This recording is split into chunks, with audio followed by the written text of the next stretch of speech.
What's going on, y'all? Just hanging out in the garage, chilling. Um, Hold on just a second.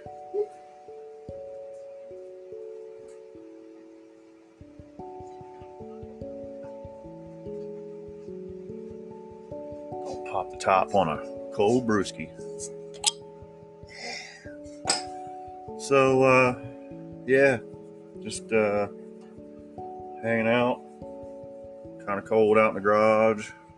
Nobody came over to visit me tonight. Just did a live stream for a few minutes, see if anybody was out there, and nobody's out there. But I don't know if I ever mentioned it, but I was a drag racer for about 17 years. Built my own old car. I had an old I had actually there's actually four cars, five cars that I've driven down the track.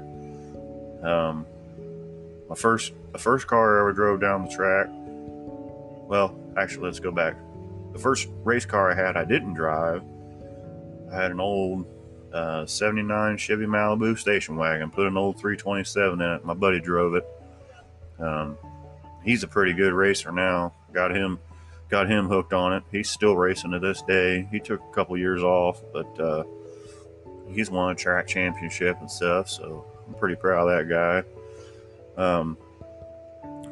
We did all our own work, welded in our own roll cages. Ported our own heads, put our own motors together.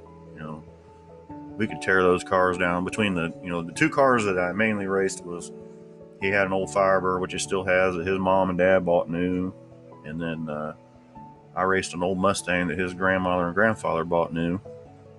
Um, and Yeah, it was an old 1980 Mustang grandma car. It was a little four-cylinder automatic, no AC, no power steering, no power brakes, automatic. That was the only option that thing had. I don't even think it came with a radio. His old powder blue had some little 13-inch wheels on it with hubcaps. And I drove for a couple years like that, back and forth to work. And ended up putting 302 in it. Old stock 302, ran it for a while. Ran like 1390s. It was fun. I drove it out there and changed the tires back and forth on it. Hauled the slicks in the trunk with the jack. It was fun.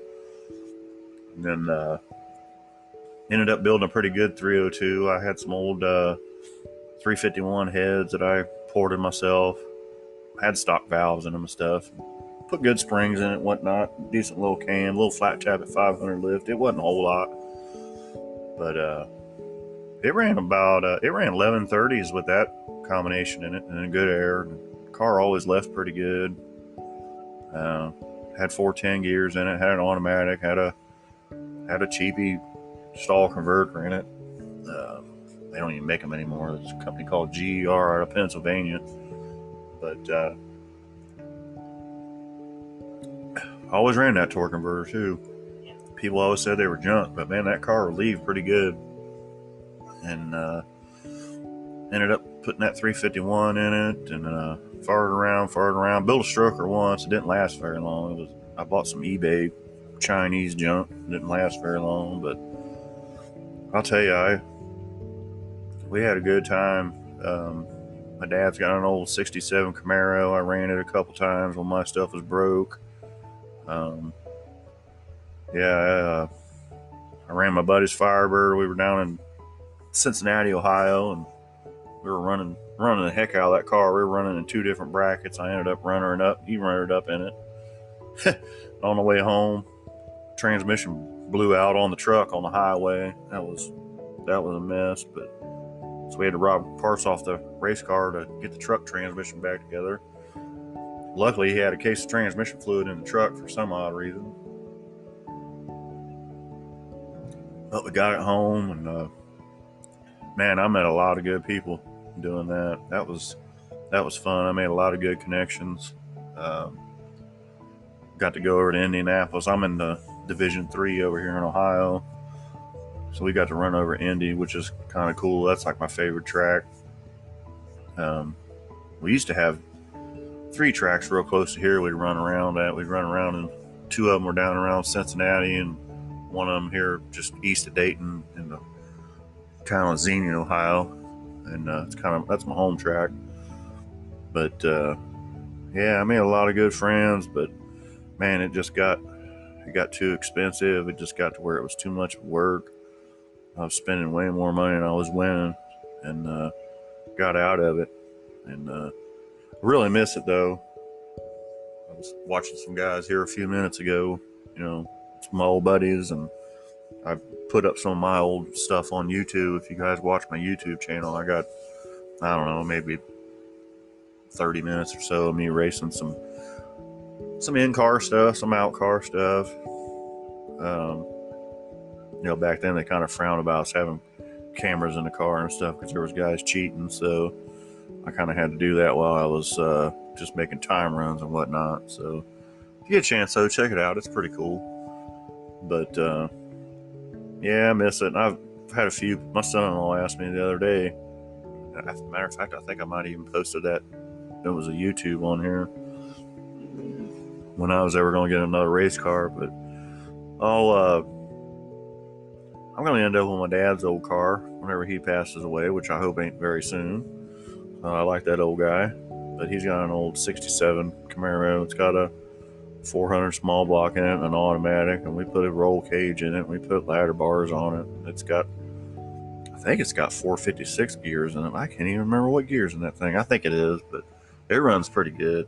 It runs real good. We're actually changing it over to electronic fuel injection. So, yeah, but I started out bracket racing in an old Buick 1978 rig on old G-body. Man, I love those things. I had that and the station wagon. Like I said, I never ran it down the track. I was just crew chief and owner on that one. But ran that old Buick a couple times. Got used to where everything was, how to stage a car, where the finish line was. So it was fun though. I had a good time. Made a lot of good connections, and I hope this year to get out there and do some YouTube stuff, do some video, and I'll do some podcasts, and you guys will hear it on here. It'll be really interesting. But I've got some plans in the mix, and I know I've probably already said it, but yeah, I want to get together with some friends of mine, talk about racing, talk about working on cars, talk about doing body work and mechanical work. I got some body, shop friends of mine, so I think I can get some good information out there to you guys. So, but anyway, just kind of want to put that out there tonight before it got too late. I got to get to bed. I got to go to work tomorrow. So it's been a busy week for me because last week of the year, everybody's using up all their vacations. So it's pretty much just two of us working this week. I ain't even got the bosses there or nothing. It's a really good time. So, hey, everybody have a safe and happy new year, and stay healthy, and I'll talk at you here soon. All right, get out there and fix something.